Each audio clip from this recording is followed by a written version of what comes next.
انتم دلوقتي بتسمعوا بودكاست النفسية محتاجة مع أحمد النجار. اهلا بيكم في حلقه جديده، واهلا بيكم في النفسيه محتاجه وبودكاست جديد. النهارده حلقه مختلفه زي ما كل مره بنوعدكم انها حلقه تبقى مختلفه بكل المقاييس. النفسيه محتاجه ايه النهارده؟ محتاجه نفهم يعني ايه نظام الطيبات. بدأ الناس كلها تتكلم ما بين مؤيد ومعارض على فكره يعني ايه نظام الطيبات، وازاي نظام غذائي ممكن تمشي عليه فيشفيك من امراض كتيره جدا، وان ازاي اللي الناس اتعودت عليه من اكل وشرب والاخر وكل الحاجات دي، حتى الفراخ والبيض يا اخي قالوا ان ده ممنوع. عشان كده معانا النهارده احد دكاتره البطنه المشهورين جدا في عالم البطنه، دكتور ابراهيم ابو اليزيد، عشان ندردش معاه فيما يعرف به نظام الطيبات. اهلا بيك يا دكتور ابراهيم. اهلا بيك يا احمد بيه. نخش في سؤال حلقتنا بقى المهم، حكايه نظام الطيبات. يعني انا مش فاهم يعني ايه، وايه اساسه العلمي، وهل ممكن لو الناس مشيت عليه الى اخره والناس تشفى من الامراض فعلا؟ واذا كان كده طب الناس ما بتقولش ليه من زمان ان في حاجه اسمها نظام طيبات ونمشي عليه ونخلص بلا ادويه بلا بتاع؟ بص، هو مبدئيا كده اي تنظيم غذائي ده شيء رائع جدا، لكن العمليه بتبقى انديفيدوال وبتختلف من شخص لشخص. اللي ممكن يضرك ممكن ما يضرش غيرك، واللي يفيدك ممكن مش هيفيد غيرك. لكن عشان تقول نظام في المطلق وكله يبطل كذا وياكل كذا، ده شيء مش تمام. ثانيا، لو بصينا للموضوع طالما انتشر قوي كده، يبقى كان لازم يكون ليه بحث علمي، ويكون الموضوع دوت اتعرض لعمليات بحثيه كبيره قوي حسب ما احنا اتعلمنا. البحث العلمي، انا بقول لحضرتك انا عملت الماجستير وعملت الدكتوراه مع وحده ابحاث النمرو.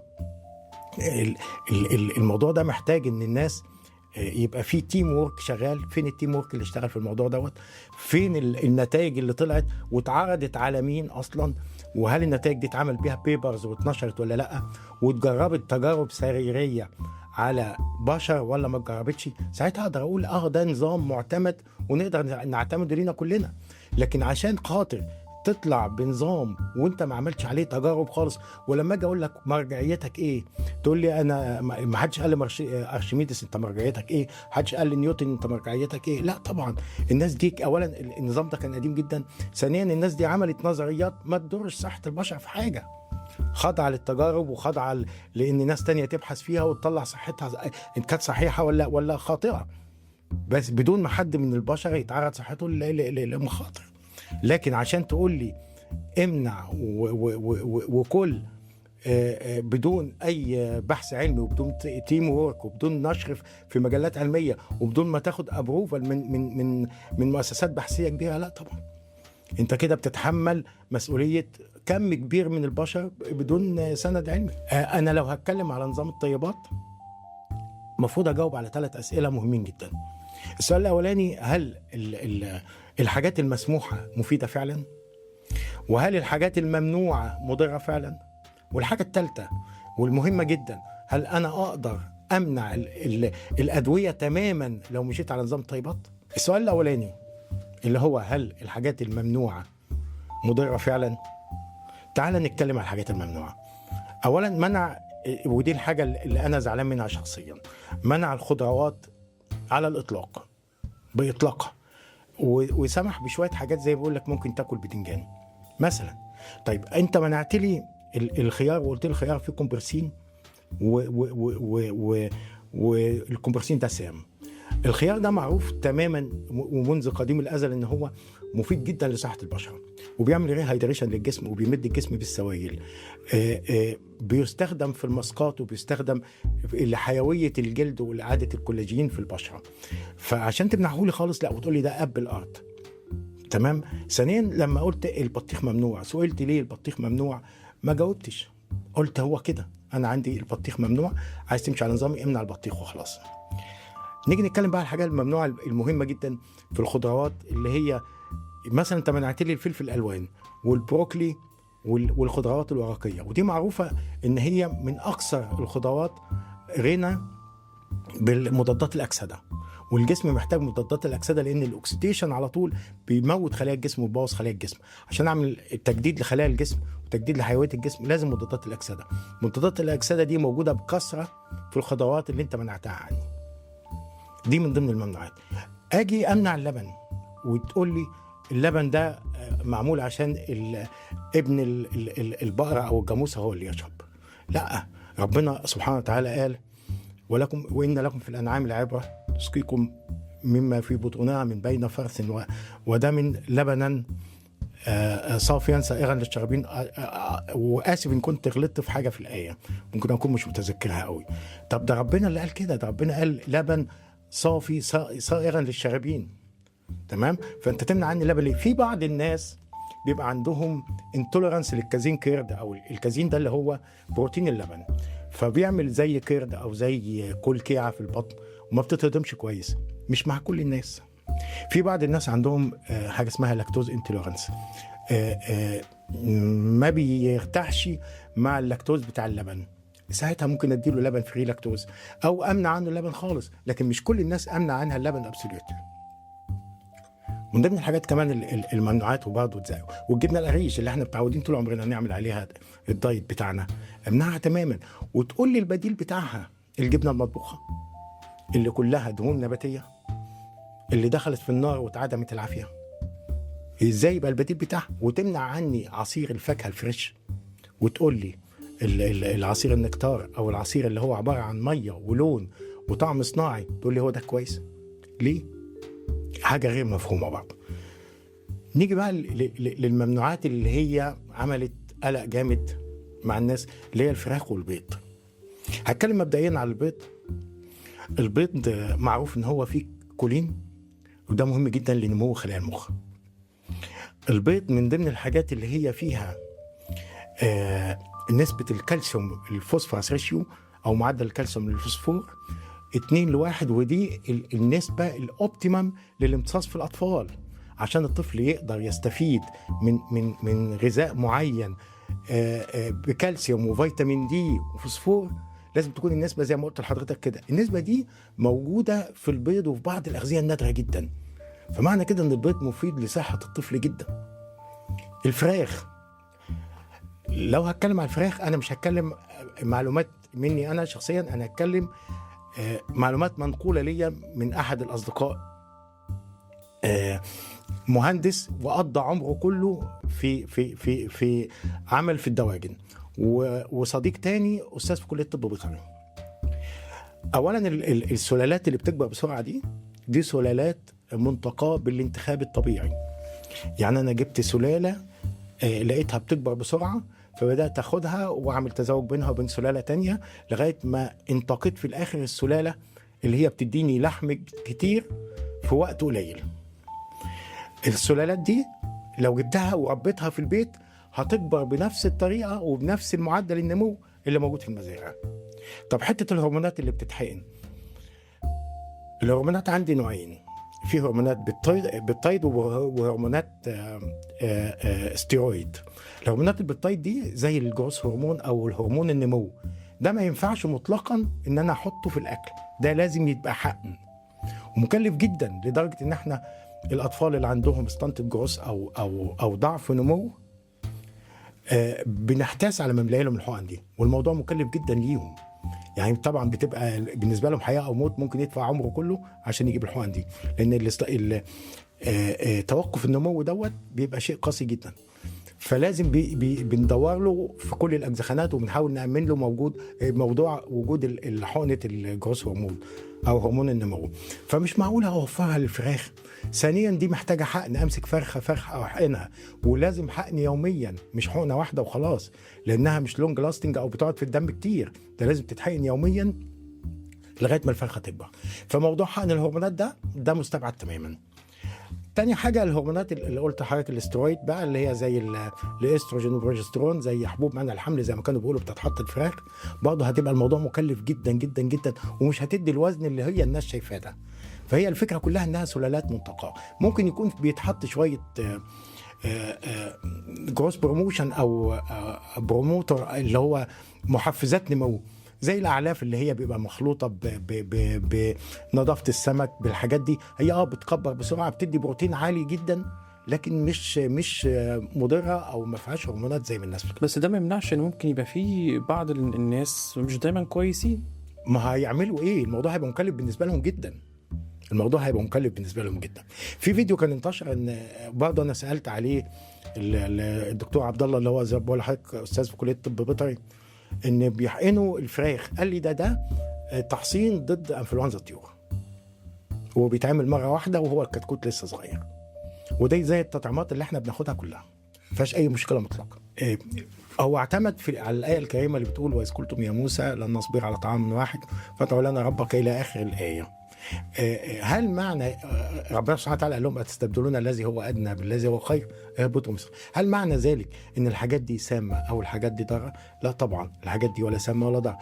أنا رأيي الشخصي إن كأني بالظبط عزمتك على سفرة راقية جدا جدا، وأنت قعدت على السفرة دي قلت له يا عم هو كل يوم تجيب لي الأكل النضيف ده، يا عم أنا عايز شوية فول. خلاص هقول لك انزل يا فقر اقعد على الطبلية وسيب السفرة دي بقى واقعد على الطبلية فقر وكل فول. مش معنى كده إن الفول ده مسمم أو الفول ده ضار، هي الاكل درجات بالظبط كده. انت استبدلت الاكل اللي درجته عاليه بالاكل اللي درجته ادنى، لكن مش معنى كده ده. والفول ما بيجيبش انيميا فول زي ما قيل خالص. في بعض الناس اللي هم عندهم G6PD او جلوكوز 6 فوسفات ديهيدروجينيز، ده انزيم بيحافظ على حيويه الخلايا الدم الحمراء. في ناس بيبقى عندها نقص في الانزيم دوت، فلو كل فول ممكن يكسر له دمه. دي حالات نادره جدا، حالات نادره قوي. فمش معنى كده ان انا امنع الفول في المطلق. الفاصوليا واللوبيا والعدس اللي منعت دي من الحاجات اللي معروف ان هي مليانه بروتين نباتي واقدر اعتمد عليها كمصادر للبروتين، فبرضه ما تمنعش في المطلق. تمام. طيب الحاجات بقى اللي هي كان مسموح بيها المسموحات غريبه جدا. ازاي انا طفل لسه مفطوم هعيشه على نوتيلا؟ يعني لما سئل المرحوم الله يرحمه الدكتور ضياء وقالوا طب الطفل المفطوم ناكله، قال له هات له عيش توست حبه كامله. طبعا موضوع العيش توست الحبه الكامله ده شيء رائع، او العيش الحبه الكامله عموما ده شيء رائع.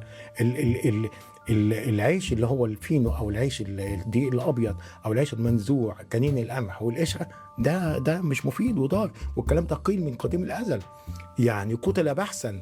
وهي دي يمكن المعلومه المفيده القويه قوي في نظام الطيبات. فلما سئل الطفل اللي لسه مفطوم ده اكله ايه، قال له هات عيش توست وسقه له في ميه بسكر واكله ميه ورز مسلوق وبطاطس. طب انا هعيشه على كده؟ هل الطفل بيبني؟ احنا عارفين ان الطفل فتره اول 5 سنين الى ما قبل البلوغ كمان يعني، بس فتره اول 5 سنين بالذات بيحصل نمو جسدي وعقلي سريع جدا. النمو العقلي والجسدي ده هيعتمد على شويه الرز وشويه البطاطس والميه بسكر والعيش التوست؟ مستحيل طبعا. فالحاجات الممنوعه دي الحاجات المسموحه دي مش كافيه لوحدها. هل حضرتك تقدر تعيش العمر كله على الحاجات دي؟ صعب جدا. ثانيا، هل الحاجات دي بتشفي فعلا من الامراض؟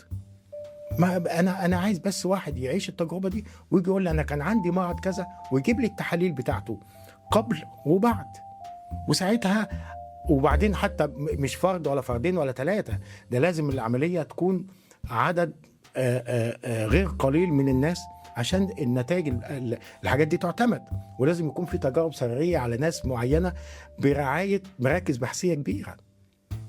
لكن هي العمليه انت حر، انت عايز انت تجرب نظام الطيبات جربه، لكن مش من حقك تجربه على طفلك. انت مسؤوليه قدام ربنا عن طفلك. ما تمنعهوش من البروتينات، ما تمنعهوش من البيض، ما تمنعهوش من الجبنه القريش، ما تمنعهوش من اللبن. مش من حقك. انت من حقك انت تعمل في نفسك اللي انت عايزه. جرب نظام الطيبات براحتك، لكن ما تمنعش ابنك من الحاجات دي. المسموحات مش كتير، والمسموحات مش هتنفع طفل قبل سن البلوغ بالنسبه له. فاحنا نستثني الاطفال تماما من هذا النظام. لكن بالنسبه للكبار كل واحد حر في نفسه، اللي عايز يجرب حاجه يجربها، بس هتبقى مجرم لو جربت النظام على ابنك، لان معروف ان في السن ده محتاج عناصر غذائيه كتير جدا جدا جدا وانت بتحرمه منها قبل سن البلوغ. بعد سن البلوغ هو حر يعمل اللي هو عايزه. يعني من الاخر نظام الطيبات دوت مفيش منه اي فايده صحيه ولا اي ميزه؟ طبعا في فوائد صحيه للنظام. ان انت لو ابتعدت عن العيش فعلا الفينو وبدات تاكل عيش كامل الحبه، طبعا مفيد جدا. انا اعتقد هو ده الفايده الوحيده في النظام. ناخد بقى شويه اسئله جريئه كده، لان يعني ايه مش عارف هي صح ولا غلط. هل الدكاتره اللي بتطلع تحارب الموضوع بتاع الطيبات دوت، هل مثلا خايفين ان عياداتهم ما تشتغلش مثلا؟ لا طبعا، القصه مش كده خالص. بس القصه انت لما تكون مطرب وتسمع اغنيه نشاز، غصب عنك انت كمطرب لازم تنتقد ولازم تتكلم. ده اللي مخلي الدكاتره كلها مش طايقه نفسها وبتتكلم. انت بتشذ عن كل القواعد اللي احنا اتربينا عليها وتعلمناها. مش يمكن تطلع غلط؟ طب اثبت لي ان هي غلط، وتثبت لي بالبحث العلمي اللي احنا اتعودنا عليه وتعلمناه.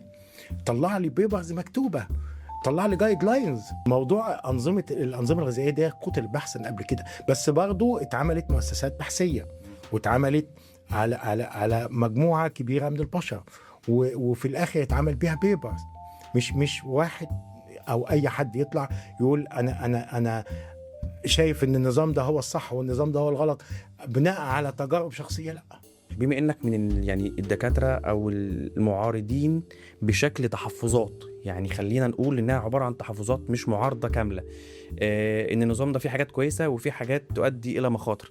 ايه المخاطر اللي ممكن تؤدي لفكره ان انا امشي على نظام اسمه الطيبات، وشكلها عامله ايه المخاطر، وهتؤدي الى ايه كاثار سلبيه يعني؟ السؤال الاهم بقى، او السؤال الاخطر اللي انا عايز اقوله، هل النظام ده يغني عن الادويه؟ هل النظام ده يعالج مريض السكر؟ السكر احنا عارفين ان هو تايب 1 وتايب 2. تايب 2 دوت اللي هو بيبدا بمقاومه انسولين، او بتبقى معظم اسبابه ان الخلايا بتاعته، خلايا جسمه وبالذات اللي هم عندهم سمنه، الخلايا بتاعته بتبقى مقاومه للانسولين. فانا لو نظمت له غذائه قطعا هيتحسن، وممكن من غير ادويه. ولو كان فعلا دخل في مرض سكر تايب 2، برضه تنظيم الغذاء هيحاول، لان التايب 2 لو فعلا دخل في المرض بيبقى البنكرياس ضعف شويه، فلو نظم غذائه هيقلل كتير من الادويه اللي بياخدها. لكن تايب 1 اللي هو البنكرياس ما اشتغلش خالص، اللي هو ما فيش انسولين خالص، ده مطلقا ده برضه انا بعتبر ان هو اجرام ان اقول له وقف انسولين. الانسولين ده هو اللي بياخد السكر وبيشيله على كتفه ويدخله الخلايا. يبقى السكر عندي عالي في الدم جدا، والخلايا بتاعتي جعانه، وجسمي ضعفان، ودماغي ما بتفكرش، وهزلان، ويبتدي جسمي يخس لان الجسم محتاج طاقه، فبيبتدي يحرق في العضلات بتاعتي، يبتدي جسمي يخس لغايه ما يصفى. كل ده عشان ايه؟ عشان انت عارف، انت لما تجيب كوبايه ميه وتصبها قدام واحد عطشان، هي دي كل القصه. الميه قدامه بس عطشان، الدم بتاعه مليان سكر، والكلى عماله ترميه في البول وتاخد معاه فيتامين ب، ورغم ذلك الخلايا بتاعته مش عارفه تستفيد منه. ليه؟ بسبب عدم وجود الانسولين. اجي انا فبعوضه بالانسولين من بره، والحاجات دي كلفت العالم مليارات ابحاث لغايه ما توصلوا للانسولين وصنعوه اللي هو عالج السكر. اجي انا اقول له وقف الانسولين وعالج بمزيد من السكر، كلام ملوش اي سند علمي وكلام قاتل. ربنا سبحانه وتعالى قال له ولحم طير مما تشتهون. طب انا دلوقتي لما احب اكل لحم طير، هو صرح لي بالطير اللي بيطير في الجو وما بينزلش على الارض كتير وما بياكلش من الارض كتير، او اللي مش متربي في البيوت. الطير اللي عندي ده ايه؟ يا الحمام البري، يا السمان، يا اليمام. هل ده هيكفي كميه البشر المهوله اللي موجوده؟ مستحيل طبعا. ماشي، الحاجات دي اورجانيك. طب ما انا اقدر اربي الفراخ واقدر اربي الطيور دي في البيوت اورجانيك. اجيب الطير زي ما الحمام واربيه في البيت عندي واكله الحبوب اللي انا عايز اكلها له. الفراخ اكلها الحبوب اللي انا عايز اكلها لها بدون ما اديها اي ادويه، وهتبقى زي الفل. لكن عشان خاطر ان انا امنع في المطلق، لا. السمك، موضوع السمك ده من الحاجات اللي مزعلاني جدا. اولا السمك معروف انه كله مفيد. هو قال سمك المزارع؟ لا، سمك المزارع ده بياكل برضه اعلاف، يعني ما بياكلش حاجه وحشه، يعني مش بيتحط له سموم، هو بياكل اعلاف. وبعدين قالك بلاش البلطي والبوري. طب اكل ايه؟ اروح اجيب الدنيس ولا الوقار ولا القاروص ولا الهامور ولا الناجل ولا الكلام ده من بدايه من 700 جنيه لغايه بقى 2003 ليه؟ نجيب جمبري. احنا ليه بنصعبها على الناس؟ وقال لك الجمبري ما يتاكلش مطلقا، الجمبري ممنوع عشان الجمبري ده بياكل القاذورات اللي موجوده في البحر. ما هي دي من ضمن الحاجات الممنوعه اللي انت بتعرفهاش. ان الجمبري ممنوع عشان الجمبري بياكل ممنوع. قذورات البحر. يعني حتى الجمبري اتمنع. فانت ليه بتصعبها على الناس؟ يعني معنى كده الناس مش تاكل سمك الا اذا كنت انت بقى من علية القوم اللي هتقدر تجيب الاصناف البحريه اللي هو قال عليها. نيجي بقى نتكلم على الفشل الكلوي، اللي هو الدكتور قال ان النظام ده بيمنع الفشل الكلوي تماما وبيعالج الفشل الكلوي. طب هو هل لو النظام دوت فعلا بيعالج الفشل الكلوي، ايه اللي منع العالم ان يعتمده؟ العالم بيكلف مليارات سنويا لعلاج الفشل الكلوي، والمكن الغسيل الكلى العالم ما بيستفيدش منه، شركات الادويه ما بتستفيدش من موضوع الفشل الكلوي اللي موجود. فلو كان الموضوع ده هيقضي على الفشل الكلوي ما كانوا عمموا الموضوع، كان اتعمل عليه دراسات على الاقل وخلصوا من قصه الفشل الكلوي دي. يعني مثلا موضوع لو تفتكر اللي هو الجدري زمان وتعمل له التطعيم، صرفوا عليه مبالغ طويله. ليه؟ لانه كان بيكلف العالم جامد جدا. الناس اولا كان كم كبير جدا من البشر بيموت، وتاني حاجه طاقات معطله كلها، فالعالم كله اجتهد عشان لو هو كان بيعالج بيتعالج بالنظام الغذائي ما كانوش اجتهدوا تماما عشان يطلعوا تطعيم. فموضوع ان هو يعالج وان انا استغنى عن الادويه ده مستحيل، بالذات في موضوع الفشل الكلوي ده. هو ممكن يبقى سؤال، انا اسف يعني اعتبرني سؤال يعني بتاع عيل صغير، ولكن ايه المانع ان انا امشي على نظام طيبات فربنا ينفخ في صورتي واتشفي من كل الامراض؟ هل ده ممكن؟ ده يبقى في حالات استثنائيه، حالات خاصه لده؟ اول حاجه انت عايز طيبات، انت حر. النظام ده عاجبك انت حر، بس مالكش دعوه بغيرك. تمام، استمر في النظام. ولو انت راجل جدع قول لي تجربتك قبل ما تبدا النظام وكنت بتعاني من ايه، وبعد ما تخلص النظام قول لي، وتبقى انت كده راجل فعلا افدت البشريه، ان انت فعلا اثبت ان النظام ده صح. لكن زي ما قلت تاني هعيدها، مش من حقك انك تجرب النظام ده على اولادك. الحاجه التانيه ناخذ من النظام حته دي الحبه الكامله، ده شيء رائع جدا، والشيء ده والموضوع ده من قديم الازل معروف. ففعلا نصيحه للناس كلها، خليكوا في العيش ابو رده، خليكوا في العيش الحبه الكامله، مش لازم الاسم التجاري اللي اتقال عليه، لا، العيش البلدي بتاعنا دوت. هات حبه كامله. في الفلاحين ما زال عندهم قمح وبيطحنوه والمطاحن موجوده، ما زال عندهم ذره ودقيق الذره بيعملوه، فكل حبه كامله. كل فراخ وانت قلبك مطمن، كل فراخ وانت قلبك جامد. البيض مهم جدا لصحه الطفل، ولو خايف من المزارع ربيها في البيت. بالظبط كده. والمزارع برضو، وتقدر ترجع للمختصين. انا مش مختص، لكن رجعت للمختصين قبل ما اقول لك، حتى المزارع زيها زي تربيه البيت. كل سمك زي ما انت عايز، كل سمك بوري، كل سمك بولتي، استمتع بحياتك، استمتع بالطيبات اللي ربنا رزقك فيها. السمك مهم جدا لصحه الطفل. احنا دايما بننصح الطفل اول ما بيوصل 7 شهور لازم ياكل صفار بيضه كل يوم واكل سمك كل اسبوع. لو انت عايز ابنك يطلع جينيوس، يطلع عبقري، يطلع ذكي جدا، حافظ له على اكل سمك كل اسبوع او كل 10 ايام. سمك ايه بقى يا دكتور؟ اللي موجود. لكن لو انا هقول لك السمك اللي فيه اوميجا 3، هات سلمون يا عم. كيلو السلمون بكام؟ عدي 1000 جنيه. فخليك بقى ايه، ما نصعبهاش على الناس، وخليك ببساطه كده كل البوري والبولتي وزي الفل. جميل قوي. تمام. طيب دي كانت حل. واللبن، ماشي، خش على اللبن. واللبن اشرب لبن. ربنا انا ذكرت لحضرتك الايه الكريمه اللي بتقول ان ربنا رزقنا اللبن. والرسول الكريم صلى الله عليه وسلم لما في الاسراء والمعراج ربنا حياه قدم له كوبايه لبن، كوبايه لبن وكوبايه خمره. فالرسول الكريم صلى الله عليه وسلم اختار كوبايه اللبن. ربنا قال وانهار من لبن وخمر، الجنه فيها لبن، انت ليه بتمنع عني اللبن؟ لمجرد ان في ناس عندها كازين انتوليرانس، عندها حساسيه بالظبط، او عندها بيجي لها تلبك في القولون بسبب ان ده بعض الناس نادرين جدا بسبب اللبن، او بيجي لها لاكتوز انتوليرانس، تروح مانع عني اللبن خالص. لا طبعا، اشرب لبن. وجبنا العيش جميله قوي ممتازه. واخر نصيحه هقولها، البروكلي، الفلفل الالوان، الطماطم، الخضروات الورقيه رائعه للصحه والحيويه الخلايا. حضرتك شايف ليه، لو هناخد رأي شخصي، ليه الموضوع بقى مثير للنقاش ومثير للجدل؟ يعني اذا كان هو حاجه صح ما بيتقالش من زمان ليه؟ اذا كان هو حاجه غلط ما بيتغطاش عليه ويطلعوا البيانات رسميه يتكلموا عليه ان ده غلط ما تعملهوش؟ ليه حاله اللغط دي شغاله؟ وليه الناس كلها بقت تعتمد على اراء بعض الشخصيه والتجارب الشخصيه، زي المثل اللي بيقول لك ايه، اسال مجرب ولا تسال طبيب، بينفذوها بالحرف. من فتره كده كان حصل ترند، كان برضه احد الاطباء طلع قال لك طالما الكمثرى شكل الرحم يبقى الكمثرى دي بتعالج العقم، طالما الجوز اللي هو عين الجمل شكل المخ يبقى دي مهمه جدا لنمو المخ، الفاصوليا شكل الكليتين يبقى دول وقايه من الفشل الكلوي ومهمين جدا لدعم صحه الكليتين. وانتهت القصه دي بقى لها فتره. هي كلها ترندات. بالنسبه لشرب الميه، انت ليك يوميا على الاقل من 2 ل 3 لتر ميه تشربهم، يعني متوسط حوالي 2.5 لتر.